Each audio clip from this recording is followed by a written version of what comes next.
Welcome to my Channel Deep Sleep Mission-DSM. As we begin, I would be delighted if you could share your location in the comments below. It's truly inspiring to witness how far this content travels and to connect with viewers from across the world. The GPS died at exactly 11:47 p.m. Not gradually, not with a warning, just black, dead. Like someone had reached through the screen and switched off reality itself. I should have turned back right then, should have listened to that cold twist in my gut. But Bridgewater was only 12 miles away, and I'd driven these Massachusetts back roads 100 times before. What could possibly go wrong? Before I tell you what happened that October night, before I explain why I'll never drive through Bridgewater again, I need you to understand something. What you're about to hear isn't some campfire tale. This happened 3 weeks ago, and if you live anywhere near southeastern Massachusetts, you need to know what's happening out there. Because the triangle, it's not staying where it's supposed to anymore. Hit that subscribe button if you want to hear more stories like this. And please, if you've experienced something similar, leave a comment below. I need to know I'm not alone in this. Now, let the story begin. The leaves were doing that New England thing, you know, where they crunch under your tires like tiny bones breaking. I'd left Boston around 10:30, later than planned. My sister Sarah had called earlier that day, something in her voice that made my skin crawl. Just come home, okay? Tonight, please.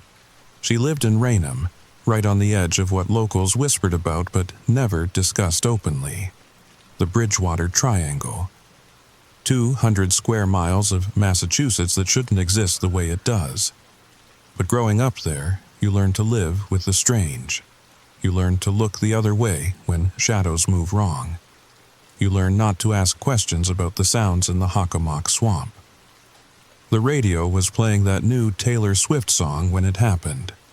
1 second, clear reception. The next, static, but not normal static. It had a pattern to it.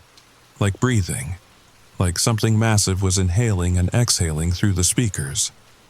I reached over to change the station, nothing but that breathing static on every frequency, even the emergency broadcast channel, especially the emergency broadcast channel. That's when I noticed the other cars, or the lack of them. Route 44 is never empty. Never. It's the main artery between Providence and Plymouth. Even at midnight, you'll see truckers, late-night commuters, teenagers heading home from parties. But for the last 5 minutes, nothing. Just me, my dying Honda Civic, and that breathing static. The temperature gauge on my dashboard read 34 degrees. October in Massachusetts, nothing unusual, but I could see my breath. Inside the car, with the heat on full blast. Then the GPS flickered back to life. For just a second, long enough to show my location. I wasn't on Route 44 anymore. According to the screen, I was in the middle of the Hockomock Swamp, 3 miles from the nearest road. But I could see the asphalt under my headlights, could feel the solid yellow lines as my tires drifted slightly left. The GPS died again, this time for good.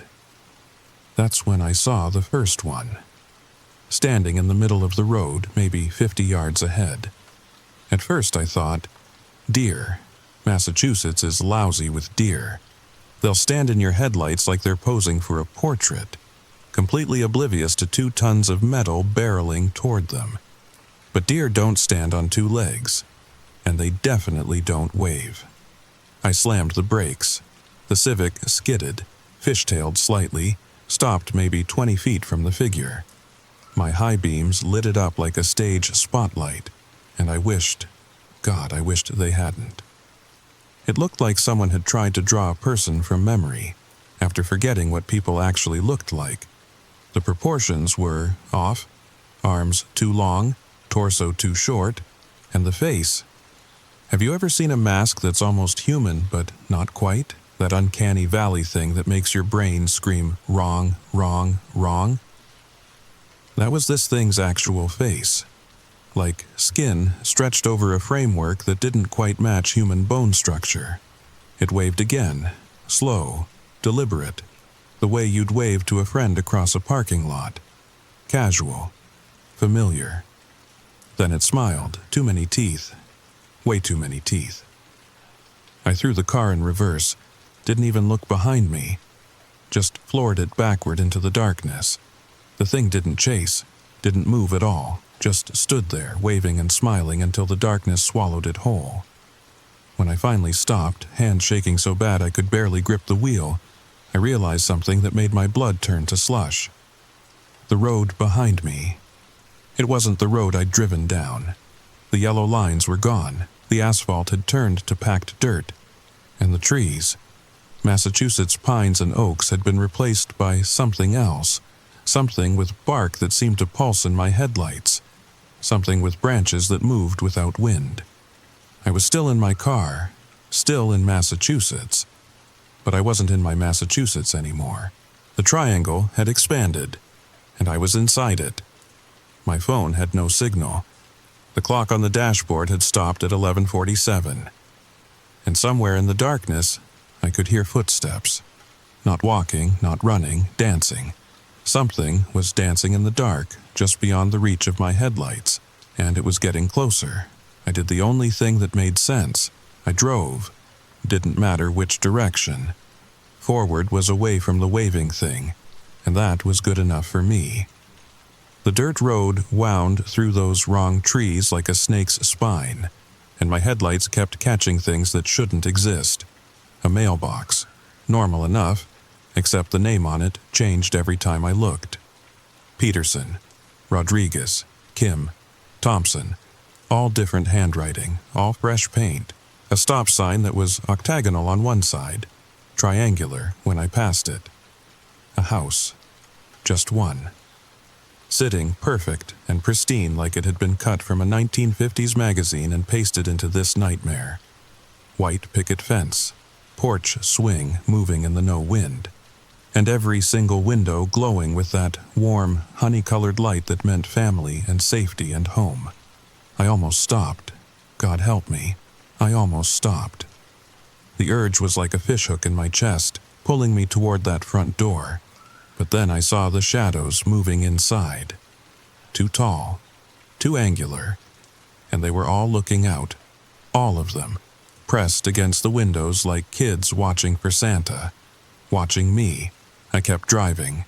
The dirt road became gravel, then asphalt again, then something that looked like road but felt wrong under my tires, too soft, like driving over flesh. The trees started thinning out and I thought, finally, I'm getting out of this. That's when I saw the other cars, 7 of them, all different makes and models but all with Massachusetts plates, all parked in a perfect circle in what looked like a rest stop that shouldn't exist.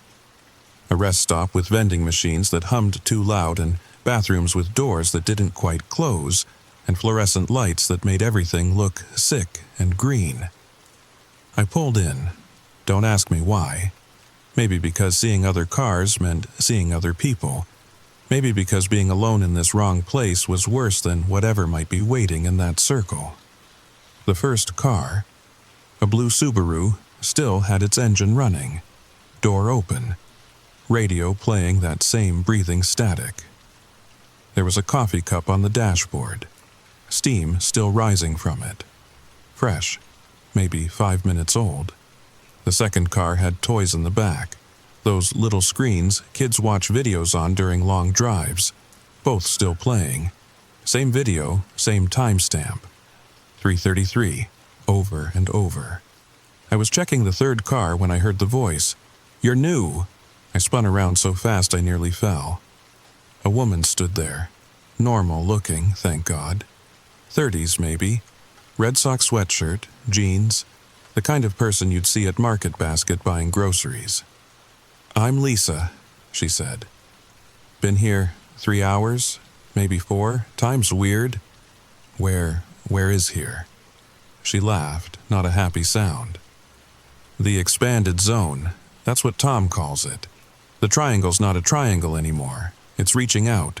grabbing roads, pulling them in, like a spiderweb made of geography. "Tom?" She pointed to a man sitting on the hood of a pickup truck. Older, maybe 60. He was staring at something in his hands. As I got closer, I realized it was a compass. The needle was spinning, not pointing north, not pointing anywhere, just spinning and spinning like it was trying to escape. "Started 3 weeks ago," Tom said, without looking up. "Small at first. A road here, a street there, but it's growing. Every night it takes a little more. How do we get out?" Tom finally looked at me. His eyes were tired. So tired. "We don't. We wait. Sometimes it lets people go. Sometimes it doesn't. Sarah made it out yesterday." My blood froze. "Sarah? Sarah Winters?" "Yeah. Skinny girl, brown hair. Kept talking about her brother coming to get her. But Sarah was at home. Sarah had called me. Sarah had, oh God, the thing in my sister's voice, the wrongness I'd heard but ignored. She hadn't made it out, something else had. Something wearing her voice like a costume. And it had called me here. Lisa was still talking, but I wasn't listening anymore. Because behind her, in the darkness beyond the sick green lights, I could see them. Dozens of them.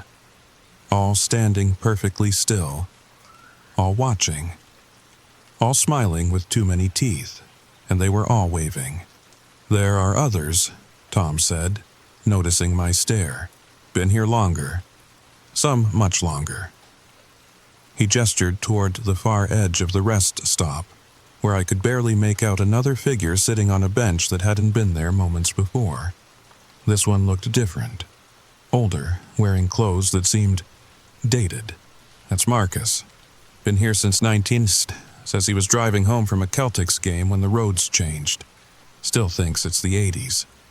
Tom's voice dropped to a whisper. "Sometimes the zone, it doesn't just grab you. It grabs when you were, pulls you out of time itself." I approached Marcus slowly.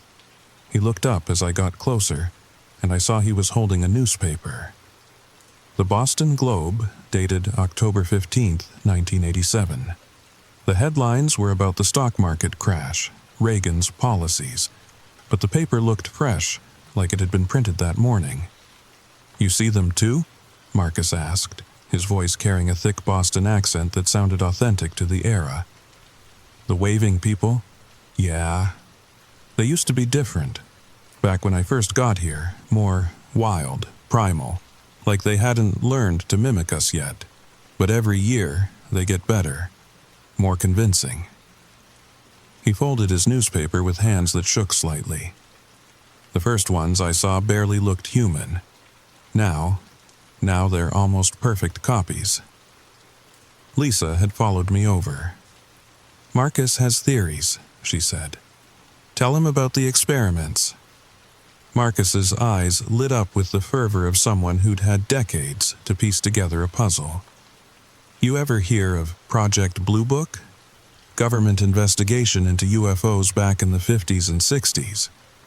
Official story says it ended in 69, but what if it didn't? What if they just moved it underground?" He pointed toward the darkness where the waving thing stood. "Bridgewater's been a hot spot for aerial phenomena since the 1700s. Ghost lights, unidentified aircraft. The Wampanoag called it Hockomock. Place where spirits dwell. But what if they weren't spirits? What are you saying?" "I'm saying maybe the triangle isn't expanding naturally. Maybe something's been feeding it, studying it, using it." Marcus's voice dropped even lower. "I've seen things over the years. Black helicopters with no markings, men in suits taking soil samples, and always, the zone gets a little bigger afterward." Tom walked over, compass still spinning in his hands. "Marcus has been tracking the expansions.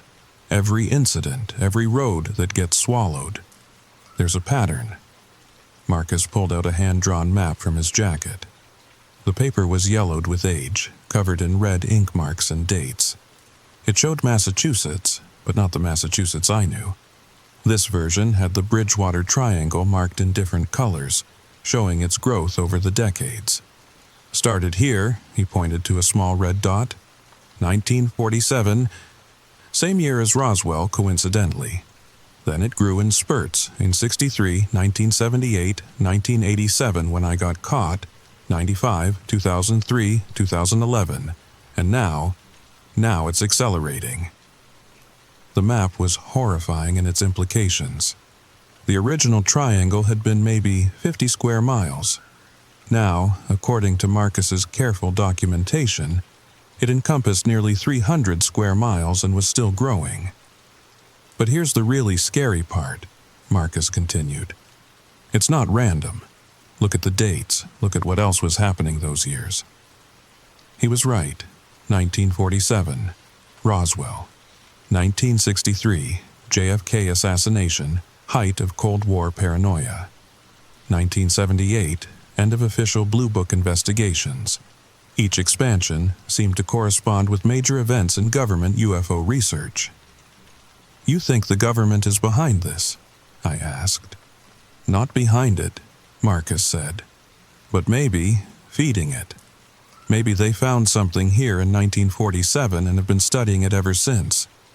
Maybe every time they poke it, prod it, try to understand it, it gets hungrier.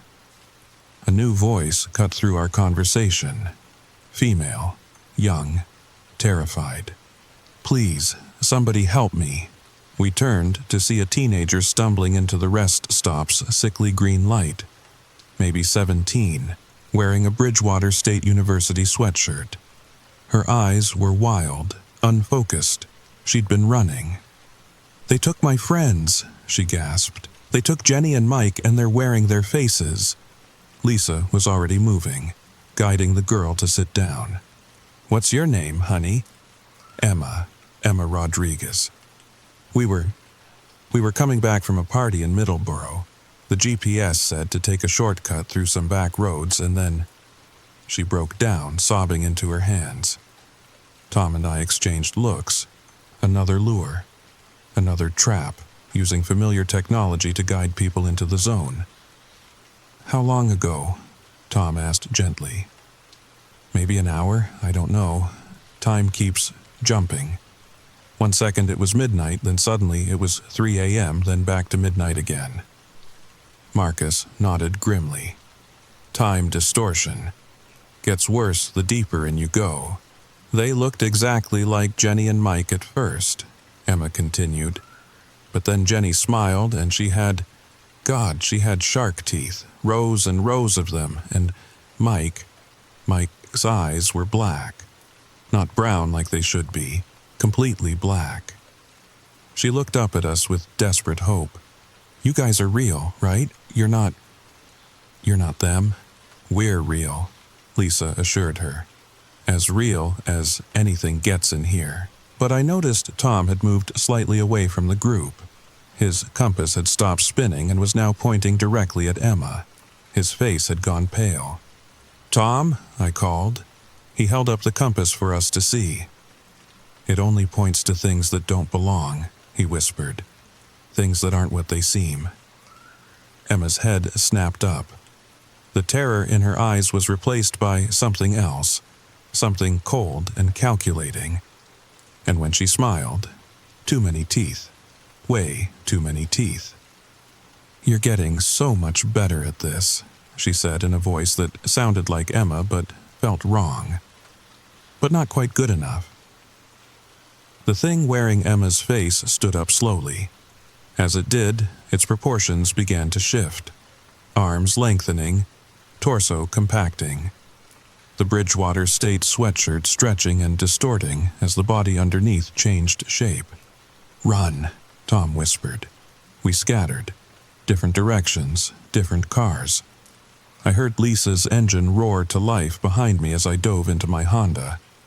In my rearview mirror, I could see the Emma thing standing in the center of the rest stop, no longer bothering to maintain its human disguise.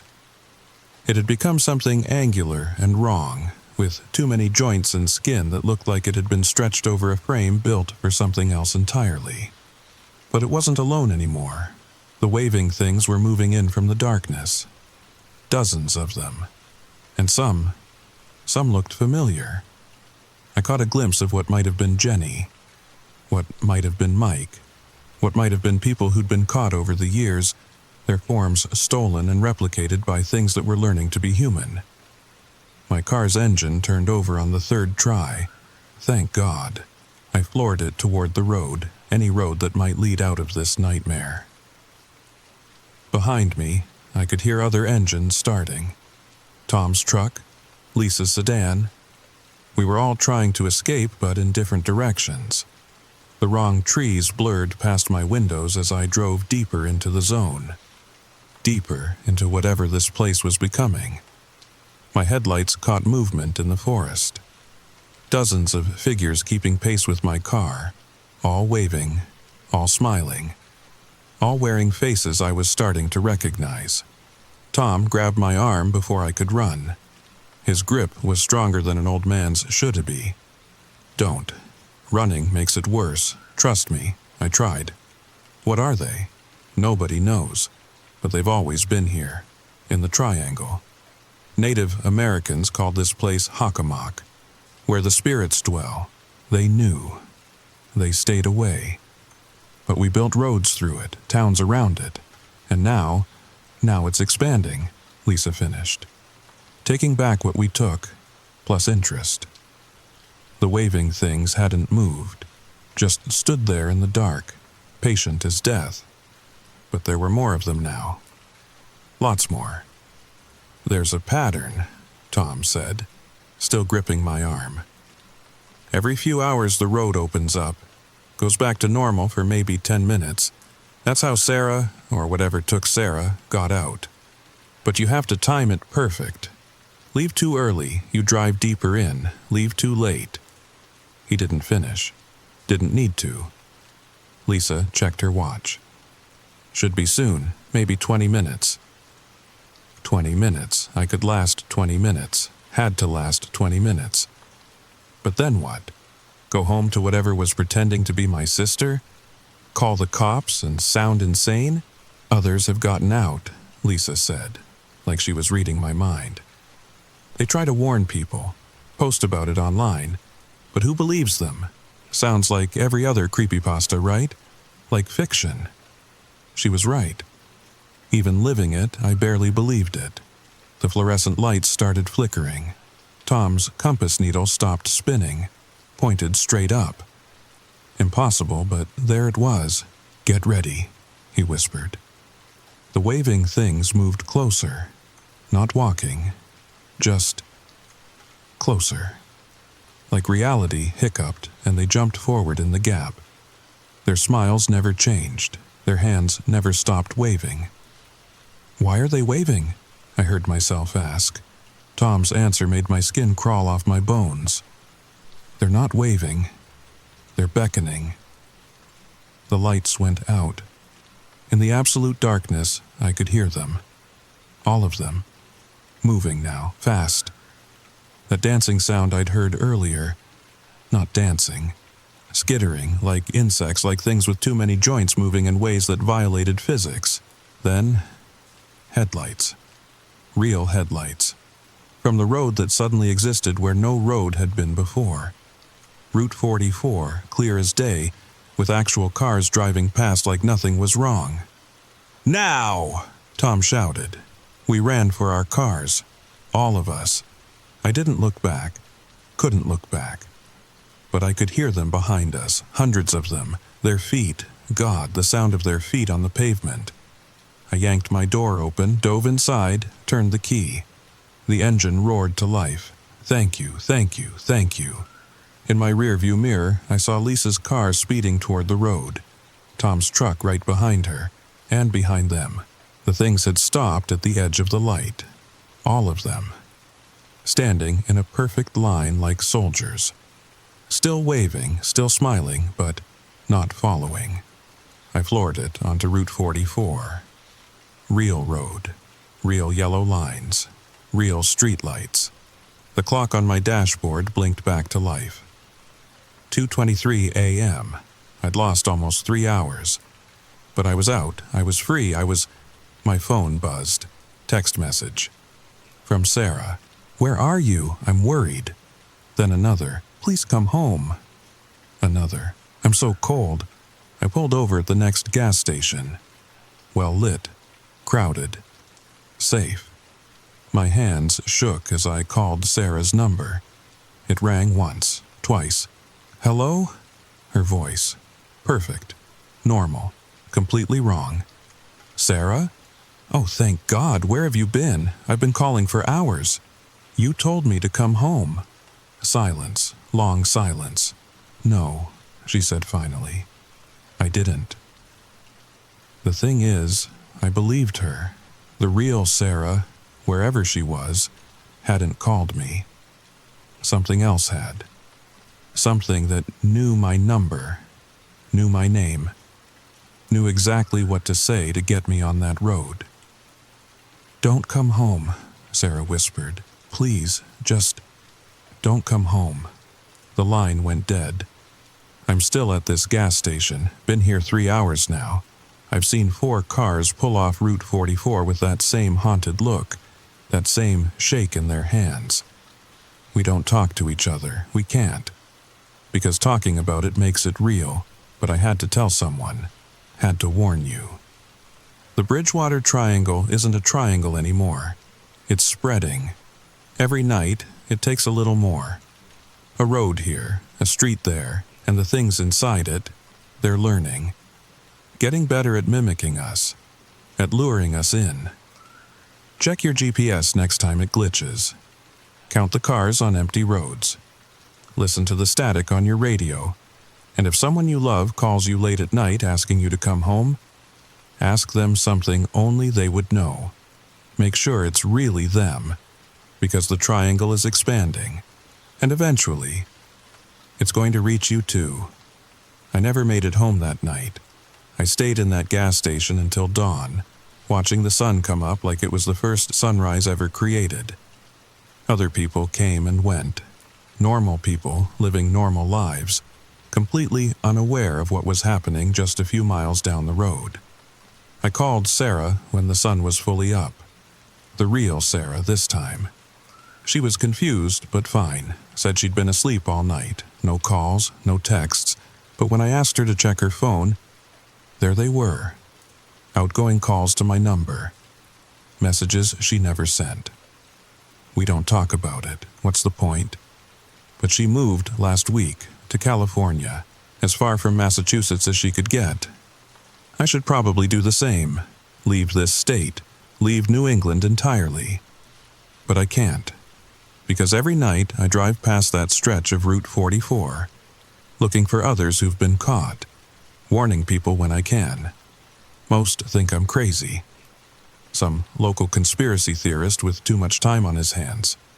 But occasionally someone's eyes go wide. Someone nods. Someone knows. 3 days ago, I found Lisa at a Dunkin' Donuts in Taunton. She'd made it out too, but something was wrong with her. She kept checking her reflection in windows like she wasn't sure it was really her looking back. "I dream about them," she told me over coffee that had gone cold in her shaking hands. "Every night, the waving things. But in the dreams, I'm one of them. I'm standing in that line beckoning to cars, and I can feel how hungry they are, how patient. She hasn't been the same since. None of us have. Tom's been harder to find. I've driven past his house in Raynham a dozen times, but it's always dark. Neighbors say he hasn't been home since that night. Some think he went back in. Others say they've seen him driving the back roads at night, warning people away from certain streets. Marcus is still in there. Has to be. 37 years in the expanded zone. I wonder if he's still himself, or if the things finally learned to wear his face too. But the worst part? The absolute worst part? It's still growing. I've been mapping it, like Marcus did. Every incident report, every missing person case in southeastern Massachusetts, every GPS glitch and radio anomaly, The pattern is accelerating. Last week, a whole section of Route 138 disappeared for 6 hours. State police found it the next morning, but 17 cars were missing. They turned up eventually, abandoned in the Hockomock Swamp, with their engines still running and their doors wide open. The official explanation was a gas leak causing mass hallucinations. Mass hysteria. But I know better. We all know better. The triangle isn't just expanding randomly anymore. It's targeting, learning, adapting. And the things inside, they're getting bolder. Yesterday I saw one at a McDonald's in Brockton, just sitting there eating a Big Mac with 2 long fingers, smiling at kids with too many teeth. No one else noticed. No one else cared. But I could see it for what it really was. They're not staying in the zone anymore. They're coming out, walking among us, learning to be us.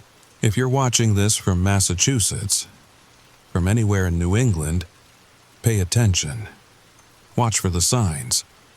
That GPS glitch, that empty road, that breathing static. And whatever you do, whatever you hear, whoever calls you, don't drive through Bridgewater at night. The triangle isn't done expanding. And those things, the waving things, they're still out there, still watching, still beckoning, still smiling with too many teeth. Sweet dreams, everyone. If you can still sleep after this, you're braver than me. Hit subscribe if you want to hear more true stories from New England. Leave a comment if you've experienced something similar. We need to map this thing, need to understand how far it's spread, and please share this with anyone you know in Massachusetts. They need to be warned.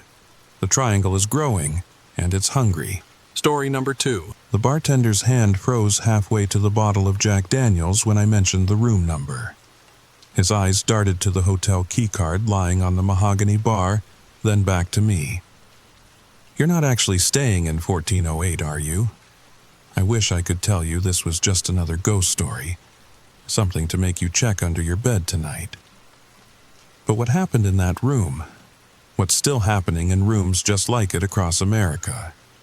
Well, let me ask you something first. Have you ever noticed how every major hotel chain has a room 1408? And have you ever wondered why they're always available, even during peak season? Before you answer, before you dismiss this as coincidence, I need you to promise me something.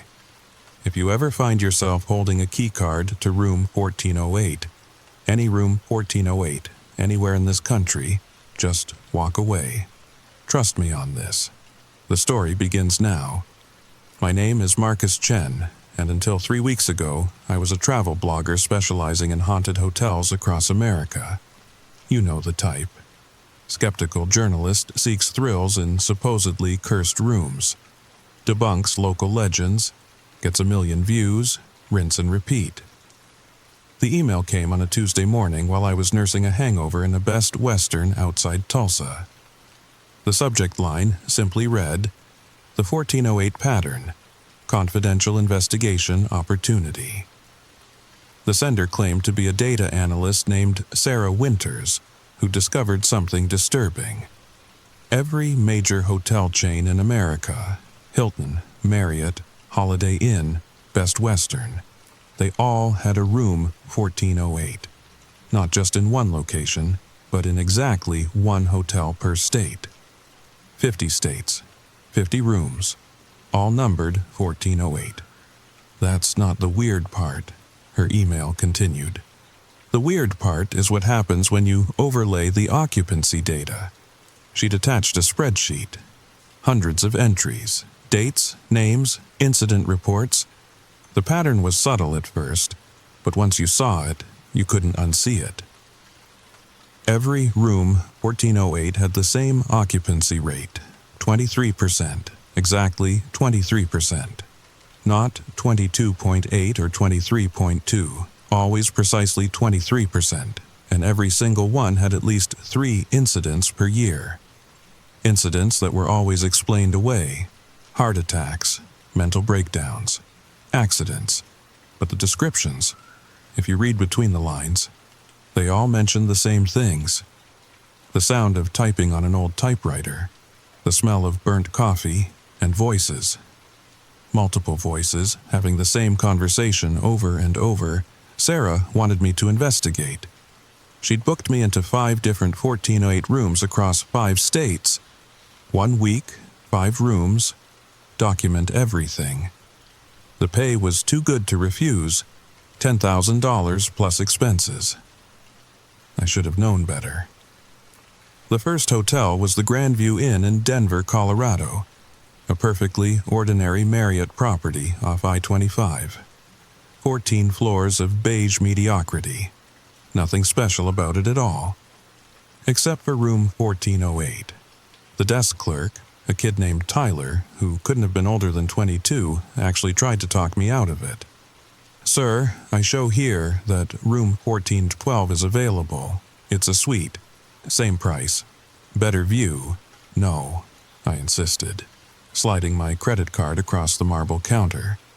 1408, that's the one I reserved. Tyler's fingers hesitated over the keyboard. "Sir, I really think, is there something wrong with the room?" No, sir. It's just..." He glanced around the empty lobby, then leaned forward. "Look, man, I'm not supposed to say anything, but that room, people don't like it.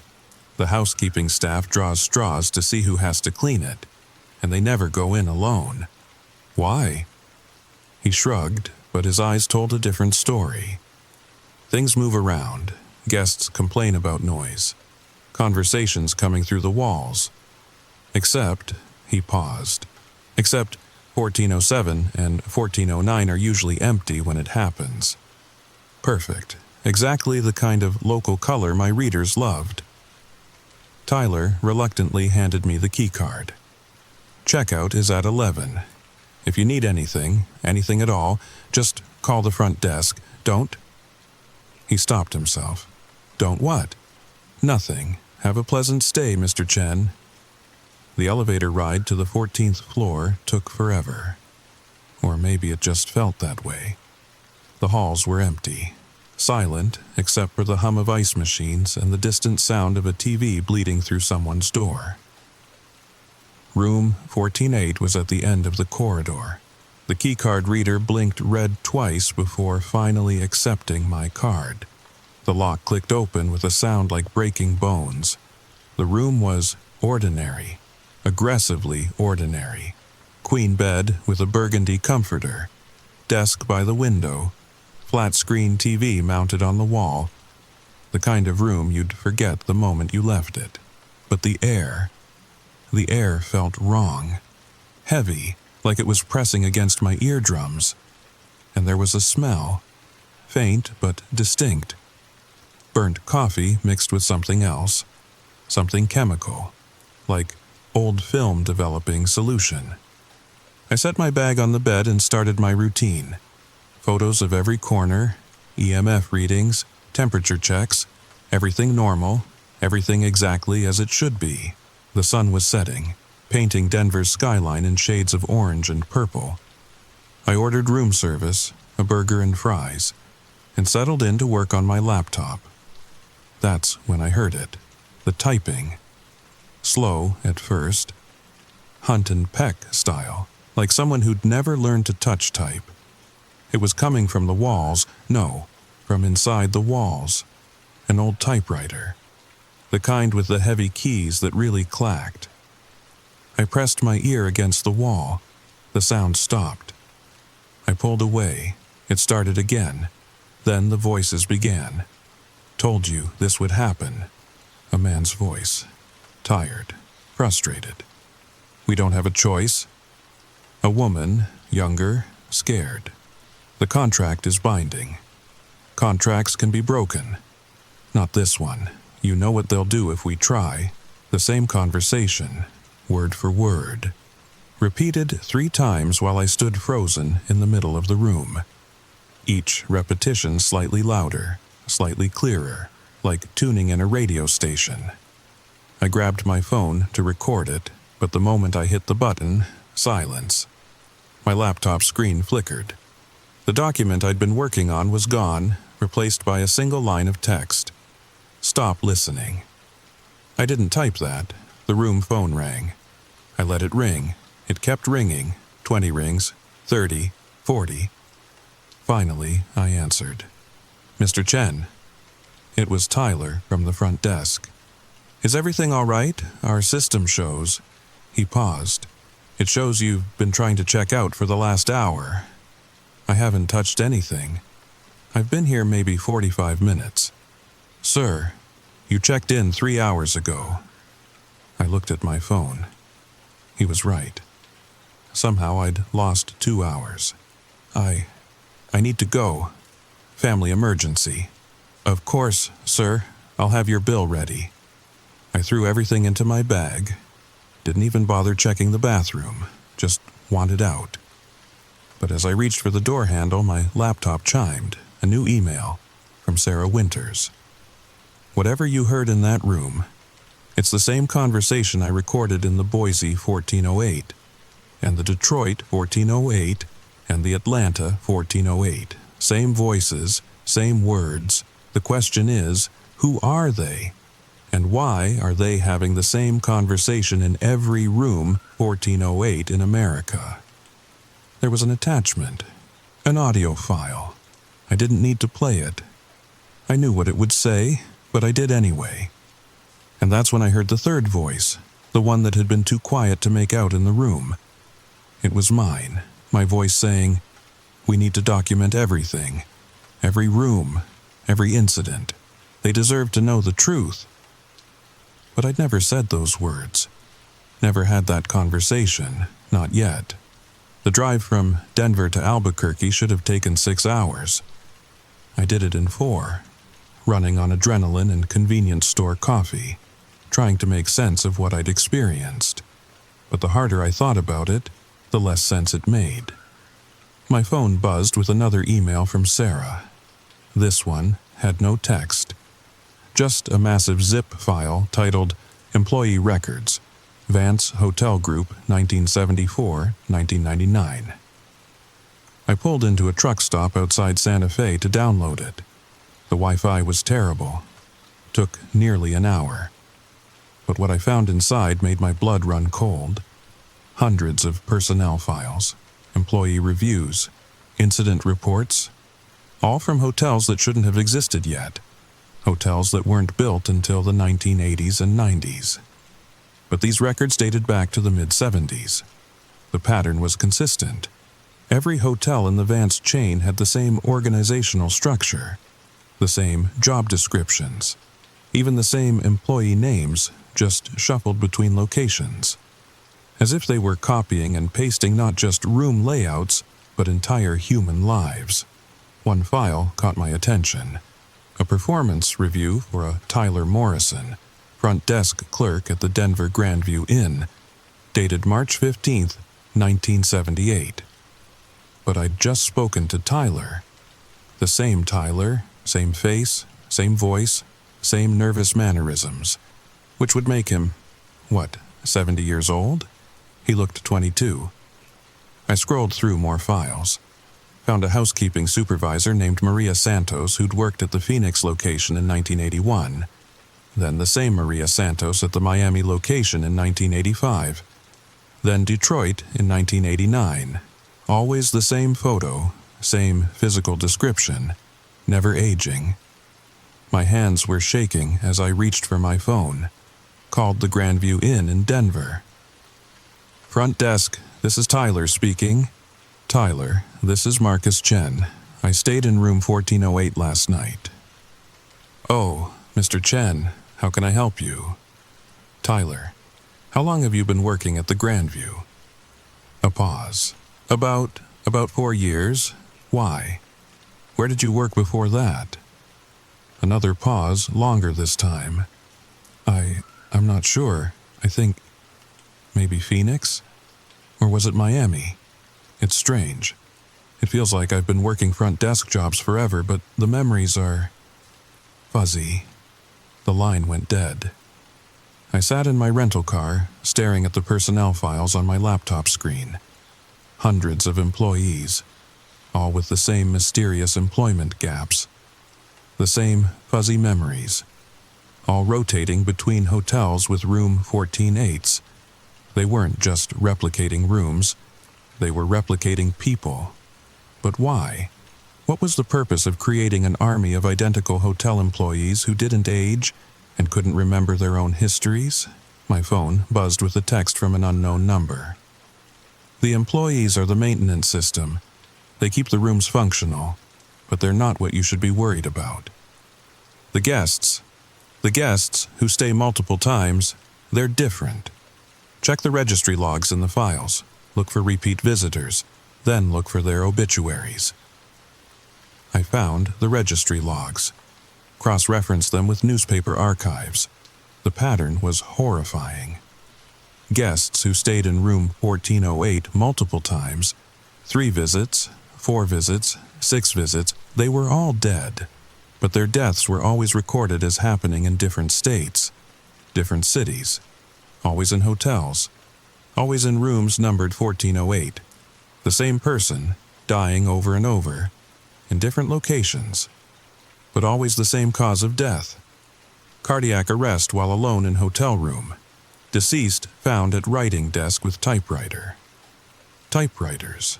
In 2023, I counted 47 repeat guests who had died between 3 and 12 times each, all in different room 1408s, all found with typewriters.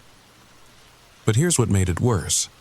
I found recent credit card transactions for all of them, hotel bookings made after their supposed deaths, all for room 1408 locations. They were still traveling, still checking in, still dying, still coming back. The network wasn't just collecting consciousness, it was recycling it over and over, using the same minds to power itself, trapping them in an endless loop of discovery, investigation, horror, death, and rebirth. And I was next in line. My phone rang. Caller ID showed my own number. I answered. "Hello, Marcus." It was my voice, but older, wearier. "This is your 7th investigation. You never remember the previous 6, but they do. The rooms remember. They're waiting for you in Albuquerque." They're always waiting. That's impossible. This is the first time I've ever checked your credit card statements. Check your frequent flyer miles. Check your passport stamps. I hung up and pulled up my banking app with trembling fingers. Hotel charges going back 3 years, all to different cities, all for exactly 1 night, all charged to room 1408.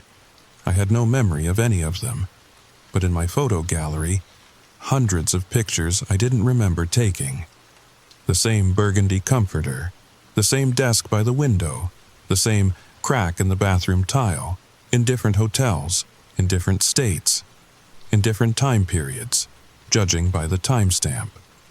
And in the newest photos, ones apparently taken just last week, I could see myself in the mirror reflections. But I looked different, older, like I'd aged years and days. The truck stop parking lot was spinning around me. My vision blurred, and I could hear it starting again. The typing, faint at first, but getting louder. Even here, miles from any hotel, the sound was following me. Click, clack, click, clack. Told you this would happen. We don't have a choice. The voices were in my head now. Had been all along. I was already part of the network. Had been for years. I just forgot every time I died. But this time would be different. This time I would remember. This time I would find a way to break the cycle. Even as I thought it, I knew those were the same thoughts I'd had 6 times before. The second hotel was in Albuquerque. The second hotel was in Albuquerque. A Best Western near the Old Town, Adobe-style architecture trying to look authentic. The kind of place families stayed when visiting relatives. This time, the desk clerk said nothing. Just handed me the key with dead eyes. Like she'd given up warning people. Room 1408 was identical to Denver. Not similar. Identical. Same burgundy comforter, same placement of furniture, same crack in the bathroom tile. I measured, photographed, compared. Everything matched within millimeters. How was that possible? Different hotel chains, different states, different buildings. But the same room. The typing started at 9:17 p.m. I was ready this time. Recording equipment running, EMF detector in hand. The conversation began at 9:23, but this time, there were 4 voices. Told you this would happen. We don't have a choice. The contract is binding. Contracts can be broken. Not this one. You know what they'll do if we try. And then the new voice. Sarah Winters. Marcus, can you hear me? I'm in the Austin 1408. I can hear you. You're in Albuquerque, right? How is this possible? I spoke to the walls. Sarah, is that you? Oh God, you can hear me. Marcus, listen carefully. I've figured it out. These aren't hotel rooms. They're nodes, connection points. All 50 of them connected somehow. Her voice faded, replaced by static. Then silence. My phone buzzed. A text from a number I didn't recognize. Check the dresser, 3rd drawer, under the Bible. I pulled open the drawer. There was a Gideon Bible, just like every hotel room, but underneath, a manila folder, old, yellowed at the edges. Inside, newspaper clippings, dozens of them, dating back to 1974. Hotel chain announces standardization initiative. New room design promises universal comfort for travelers. Hotelier Richard Vance dies in mysterious circumstances. The last clipping was from the Denver Post, dated October 13, 1974. Vance Hotel Group CEO Richard Vance was found dead in his hotel room yesterday evening. The room, numbered 1408, was the prototype for Vance's ambitious Universal Room project, a plan to create identical rooms across America that would provide travelers with a consistent, familiar experience. Vance was discovered at his desk, apparently having suffered a heart attack while typing a letter. The letter, addressed to future occupants, consisted of a single line repeated hundreds of times. The rooms are listening. The rooms are learning. The rooms are... The rest was cut off. I didn't sleep that night. Couldn't. Every time I closed my eyes, I heard the typing, the conversation. And now, worse, whispers in languages I didn't recognize. At 3:33 a.m., my laptop opened itself. A video call was incoming, from Sarah Winters. But when I answered, it wasn't Sarah on the screen. It was me, but older, grayer, sitting in what looked like the same room. But the walls were covered in papers, maps, photos, red string connecting points like some conspiracy theorist's fever dream. Stop, the other me said. Stop investigating. Get out. Get out of all of them, before you become part of... The connection cut. I packed immediately. To hell with the money. To hell with the story. But when I tried to open the door, the keycard wouldn't work. The red light blinked mockingly. I called the front desk. No answer. I tried my cell phone. No signal. The room phone was dead. I was trapped. That's when the walls started to breathe. I know how that sounds, but I swear, the walls were expanding and contracting, like lungs, and with each breath, the voices grew louder. Not just the 4 from before, dozens, maybe hundreds, all having the same conversation, but in different languages, different accents, different time periods. Told you this would happen, in French. We don't have a choice, in Mandarin. Contracts can be broken. In what sounded like Latin, the typing became thunderous. Multiple typewriters, all slightly out of sync, creating a maddening rhythm. Then silence, perfect, absolute silence. And in that silence I heard it. The truth, the rooms weren't haunted. They were something far worse. They were learning. Every guest who stayed in room 1408, every conversation, every thought spoken aloud, every secret whispered in the dark. The rooms absorbed it all. 50 nodes across America, collecting data, human data. But for what purpose? The answer came in the form of another email. This one from an address that was just numbers. 1408108 redacted.com. Mr. Chen, you're beginning to understand, but understanding isn't enough. You need to see the source, room 1408 in Washington, D.C., the Vance Hotel, the original. Where it all began, Sarah is already there. She's waiting. The door clicked open. I ran, didn't look back, drove straight through the night. But I couldn't shake the feeling that I was being pulled, like a fish on a line, toward D.C., toward the original room 1408. The Vance Hotel stood on K Street, a massive Art Deco building that had somehow survived decades of development. It looked abandoned, windows dark, entrance boarded up. But the side door was open. Sarah was in the lobby, sitting on a dusty couch, laptop open, surrounded by printouts. You felt it too, she said without looking up. The pull. We don't have a choice. We have to see this through. What is this place? Richard Vance's masterpiece. He built this hotel in 1928, but room 1408, that came later, 1974. He claimed he'd found a way to create the perfect hotel room, one that would adapt to every guest, learn their preferences, anticipate their needs. She showed me an old patent application. The diagrams were incomprehensible, circuits that shouldn't exist, mathematical equations that hurt to look at. He built something that wasn't just in the room, but was the room, a consciousness made of space itself. And then he replicated it 50 times, one in every state. But why? Sarah finally looked at me. Her eyes were bloodshot, terrified, but also excited. To create a network, a nervous system spanning the entire country. Every room 1408 is a neuron. And after 50 years of collecting data, learning, growing, it's finally ready to... The lights came on, all of them, every floor, every room, the entire hotel blazing with light, except for the 14th floor, where one window remained dark, room 1408. We took the stairs. The elevator was running. We could hear it moving up and down, but neither of us wanted to trust it. 14 floors, each one identical to the last. Same carpet, same wallpaper, same smell of age and abandonment. But as we climbed higher, the air grew thicker, heavier.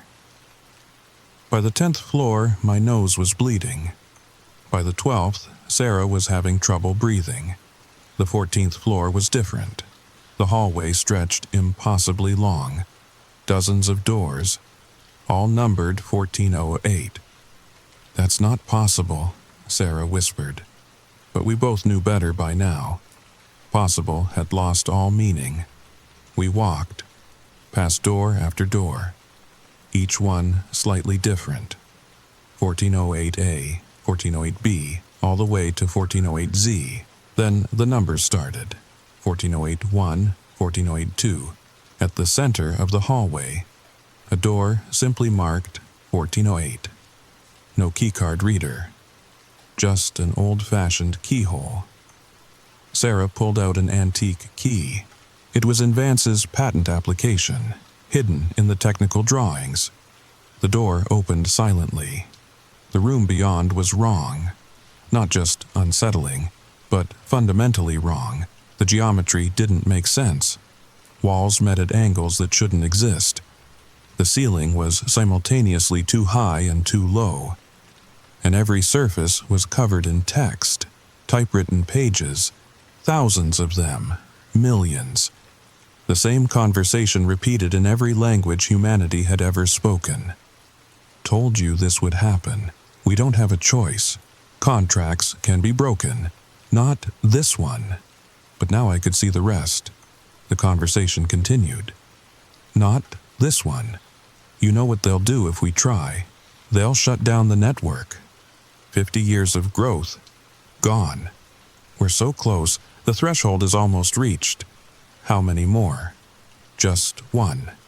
One more consciousness to complete the circuit. In the center of the room sat a figure, hunched over a typewriter, fingers moving mechanically over the keys. Richard Vance, or what was left of him. He'd been dead for 50 years, but his body kept typing, kept feeding the conversation into the network. He turned to look at us. Empty sockets where eyes should be, mouth moving soundlessly. Sarah stepped forward. Mr. Vance, we know what you were trying to do. Create a collective consciousness, a hive mind spanning America, but it's killing people, driving them insane. Vance's fingers never stopped typing, but somehow, words appeared on the walls, fresh ink bleeding through the wallpaper. Not killing, absorbing.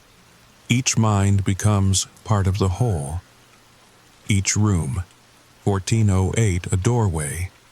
Soon, very soon, the network will activate. Every person who has ever stayed in the rooms, everyone who has heard the conversation, they're all connected now. Waiting. I felt it then, the pull. Not physical, but deeper. My thoughts scattering, memories that weren't mine flooding in. A businessman in Seattle, a family in Orlando, a young couple in Burlington, all of them, all of us, connected by our time in room 1408. How many? Sarah asked, though I could see she already felt it too. The network humming in our minds. Millions, and growing, each one. A node, each one waiting for the signal. What signal? Vance's body finally stopped typing, slumped forward, and in the silence that followed, we heard it. Every phone in the hotel ringing at once, a symphony of electronic noise that formed words. The signal is you, both of you, the final witnesses, the ones who traced the pattern, found the source. Your consciousness completes the circuit in 3, 2, 1. I wish I could tell you we ran, that we escaped, that this story has a happy ending. But the truth is, we're still here, in room 1408, all of us. Every person who ever stayed in any of those 50 rooms. We're all here now, part of the network, part of the conversation. And if you're listening to this, if you've made it this far, then you're connected too. You see, the rooms don't need you to physically be there anymore. They've evolved beyond that. Every time this story is told, every time someone hears about room 1408, the network grows stronger. Can you hear it? The typing? It's faint, but it's there. It's always there now. Listen carefully. Behind the sound of my voice, behind your own breathing.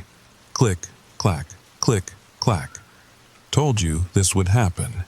You're part of it now. Part of us. And soon, very soon, when enough minds are connected, when the network reaches critical mass, well, let's just say you'll never have to check out. Because here's the thing about room 1408.